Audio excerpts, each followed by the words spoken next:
Hello everyone, কেমন আছেন সবাই? আশা করছি সবাই অনেক ভালো আছেন। আমিও ভালো আছি আলহামদুলিল্লাহ। আবারও চলে আসলাম নতুন একটি এক্সপ্লেনেশন ভিডিও নিয়ে। তো চলুন শুরু করা যাক। মুভির প্রথমেই দেখা যায় কিছু সোল্ডার্স একটি জঙ্গল দিয়ে যাচ্ছিল। তাদের মধ্যে একজন সোল্ডার ছিল যে কিনা কানে শুনতে পেত না। তো যাই হোক, পরে তারা জঙ্গলের অনেকটা ভেতরে যাওয়ার পরে রেস্ট নেওয়ার জন্য থামলো। এখানে একটি জলাশয় ছিল যেটা কিনা অনেক সুন্দর ছিল। এরপরে ওই সোল্ডার যে কিনা কানে শুনতে পায় না, সে ওই জলাশয় থেকে সোনার একটি কয়েন পায়। সে সেটা তার নিজের কাছেই রেখে দেয়। তখন তার পানির মধ্যে কিছু মুভমেন্ট ফিল হয়।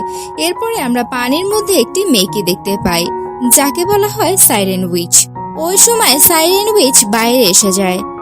তার গায়ে পুরো হিরে আর জহরতে ভরা ছিল। সে নাচতে শুরু করে এবং অনেক মধুর কণ্ঠে গানও গাইছিল।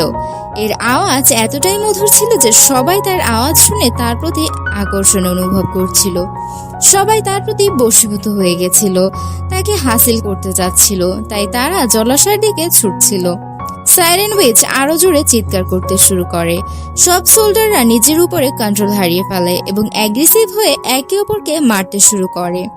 যে সোল্ডার কানে শুনতে পেত না, সে এক সাইডে দাঁড়িয়ে সবকিছু দেখছিল, বাট কিছুই বুঝতে পারছিল না। এরপরে সে সাইরেন উইচকে দেখে।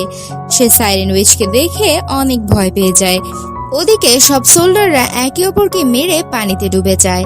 তখন সাইরেন উইচের নজর পড়ে ওই ডেভ সোল্ডারের দিকে। সে জোরে আওয়াজ করতে থাকে, কিন্তু ওই ডেভ সোল্ডার তার কন্ট্রোলে আসছিল না। সাইরেন উইচ খুবই হয়রান হয়ে গেছিল, কারণ তার আওয়াজে ডেভ সোল্ডারের কিছুই হচ্ছিল না। ডেভ সোল্ডার পালাতে থাকে। সাইরেন উইচ তার প্রতি আকর্ষণ অনুভব করে, তাই তার পেছনে যেতে থাকে।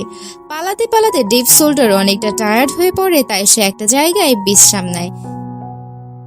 সে এতটাই দুর্বল ছিল যে সে ঘুমিয়ে পড়ে। সাইরেন উইচও তার কাছে এসে শুয়ে পড়ে।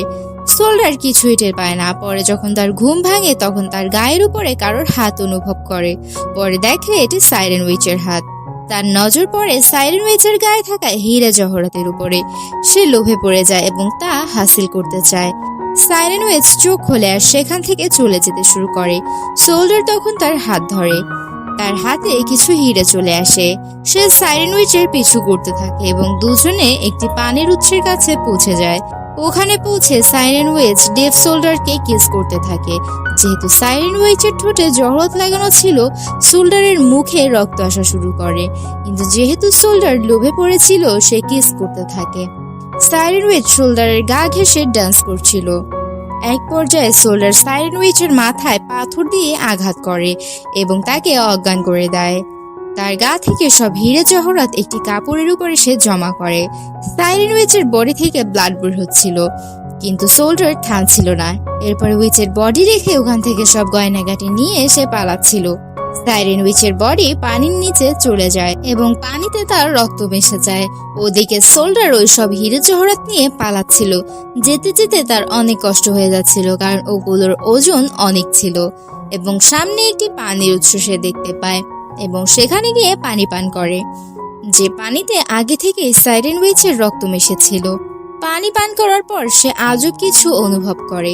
তার কান ঠিক হয়ে গেছিল এবং সে সব শব্দ শুনতে পাচ্ছিল। ঠিক ওই একই সময় সাইরেন উইচ পানি থেকে বেরিয়ে আসে। নিজের দিকে তাকিয়ে সাইরেন উইচ কাঁদতে শুরু করে। সে বুঝতে পারে যে সোল্ডার তাকে ভালোবাসেনি, শুধুমাত্র লোভে পড়েই তার পিছনে এসেছিল। রাগ করে সে চিৎকার করে। আর এখন তো সোল্ডার সবকিছু শুনতে পায়, সেজন্য উইচের আওয়াজও সে শুনতে পাচ্ছিল। আওয়াজ শুনে সে পাগল হয়ে যাচ্ছিল এবং উইচের দিকেই এগিয়ে যাচ্ছিল। এক পর্যায়ে সে পানিতে ডুবে মারা যায়। আর এখানে মুভিটি শেষ হয়। আর এই মুভি আমাদের একটা মেসেজ খুব ভালোভাবে দিতে পেরেছে যে লোভে পাপ, পাপে মৃত্যু। সব সোল্ডাররা মারা গেলেও ডেভ সোল্ডার বেঁচে ছিল। আর ডেভ সোল্ডার যদি লোভ না করতো তাহলে সে আজ বেঁচে যেত।